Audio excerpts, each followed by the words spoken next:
Hello and welcome to yet another episode of New Reads.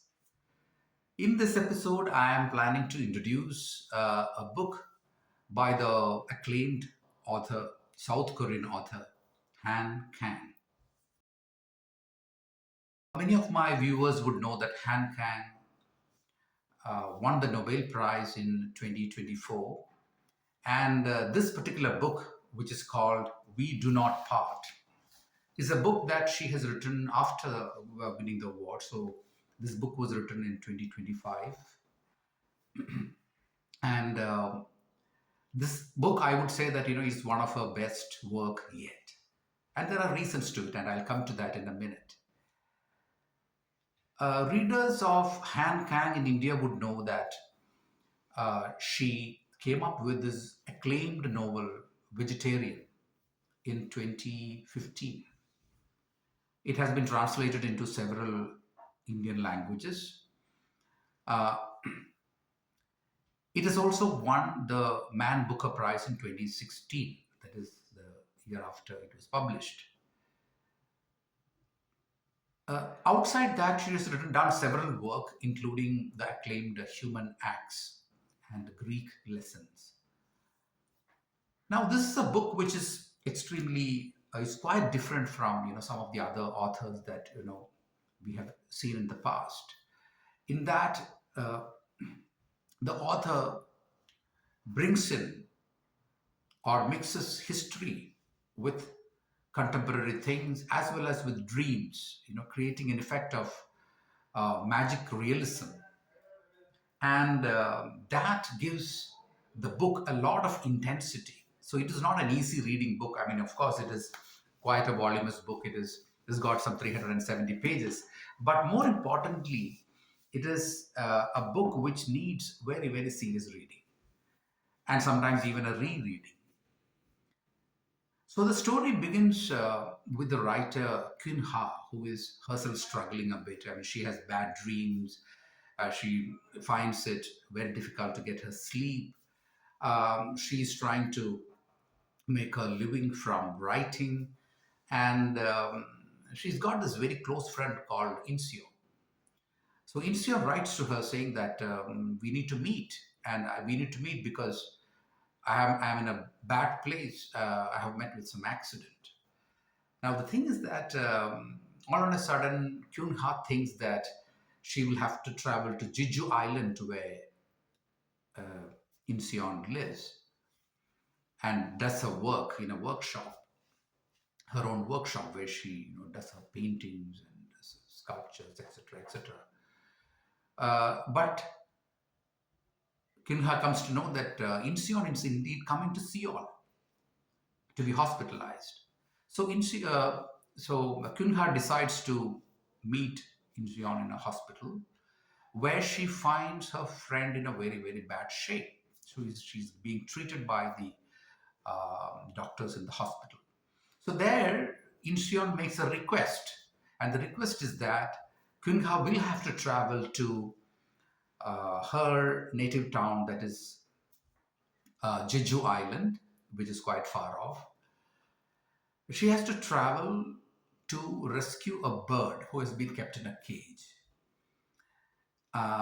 And if that bird is not attended to immediately and fed, the bird may probably die. So her friend will have to travel to Jeju Island for that.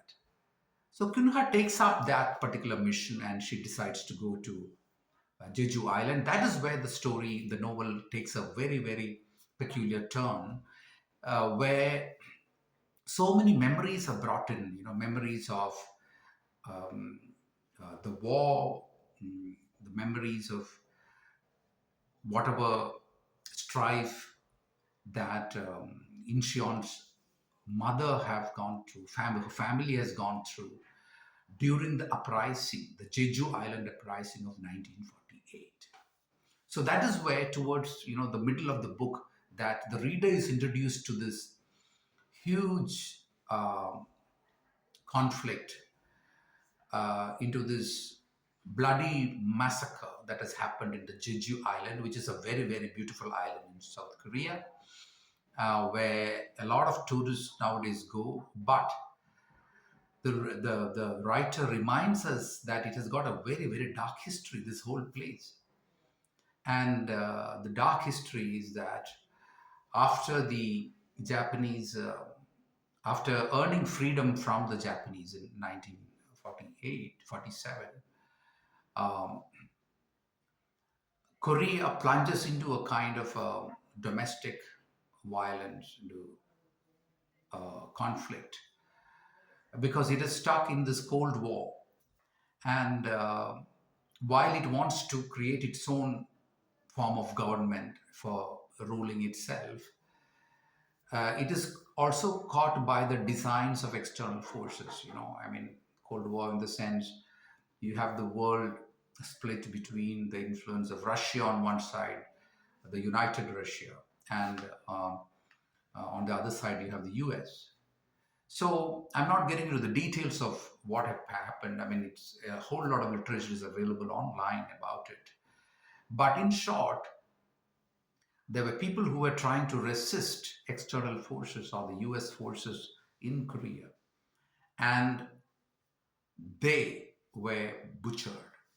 So, according to certain estimates that are put out online, some 30,000 people were massacred in Jeju Island.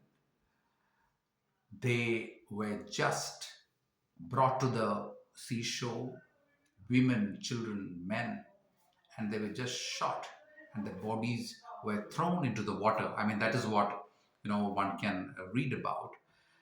So all these memories keep coming, and these memories are being talked about, and this becomes the fodder for the novel.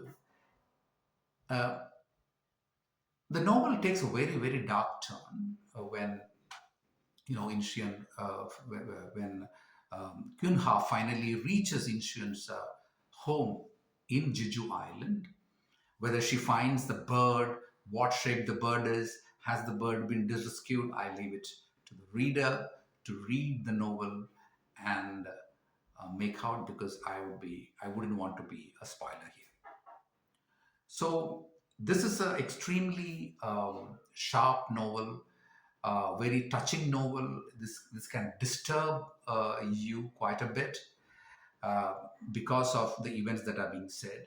But what is most striking is that it is the way the writer weaves dreams, history, reality, everything into the narrative uh, to make it very, very distinct and very, very engaging in that manner. So it is a beautiful work of art. There is no doubt about that. And this is not the first time that Han Kang has attempted to bring in history, especially cruel history, you know, conflicts, uh, the bloody past into her novels. She has done the same thing with her novel Human Act, where she has talked about the Gwangju massacre of 1980 in that particular novel. Um, so this is probably the second time where she's attempting to bring this in a big way. But in this, Jeju Island, the massacre, the killings take a very, very, very um, prominent place, and it disturbs you. I mean, it totally shakes you up from head to toe. That is the kind of experience that one will get when you read it. At the same time, it's beautifully written in terms of, I mean, it's almost poetic. Uh, it has got, as I told you, it's interspersed with dreams. Um, there are very, very, very vivid imagery of nature, especially snow. There is whiteness all around that you can see. That way, the narrative style of Han Kang is so beautiful, and it strikes you in a very, very major way, which will in turn make you feel that you should go back and read some of the work that she's already done, and which made me read her works like The Vegetarian. So I will end with a short passage from We Do Not Part, which is the novel I just discussed. And this is the part where Incheon is talking to Kyun Ha about her family, which was never revealed before, about her mother, about the kind of struggle that they went through, the atrocities they went through during the war and during the uprising, the Jeju uprising and the subsequent Jeju Island massacre. So this is the mother telling um, her daughter Incheon about what happened, and Incheon, in fact, telling this to her friend Kyung Ha.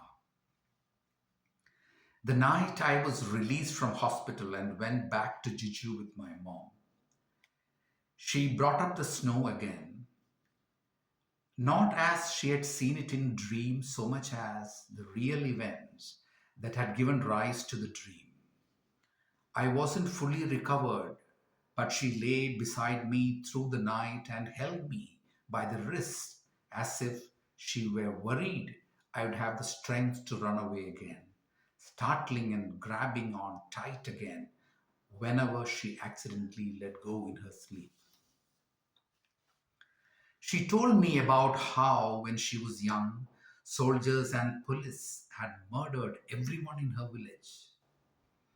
My mom had been in her last year of elementary school, and my aunt was 17. The two of them had been away on an errand at a distant cousin's house, which was how they managed to avoid the same fate. The next day, having heard the news, the sisters returned to the village and wandered the grounds of the elementary school all afternoon, searching for the bodies of their father and mother, their older brother, and 8-year-old sister. They looked over the bodies that had fallen every which way on top of one another and found that overnight a thin layer of snow had covered and frozen up each face. They couldn't tell anyone apart because of the snow, and since my aunt couldn't bring herself to brush it away with her bare hands, she used a handkerchief to wipe each face clean. I'll wipe them, she told my mom, and you get a good look at them. She didn't want her little sister touching dead people. But something about the words, get a good look at them, so terrified my mom that all she could do was grab her sister's sleeve, shut her eyes tight, and cling to her as they walked. Whenever my aunt said, look at them, take a good look, and tell me what you see, my mom reluctantly opened her eyes. That day, she came to understand something clearly, that when people died, their bodies went cold. Snow remained on their cheeks, and a thin layer of bloody eyes set over their faces. So, I hope you grab a copy of this book and you read it, because it has been the best book I have read so far this year. It was gifted to me by a dear friend, and I'm really grateful for that. So thank you so much.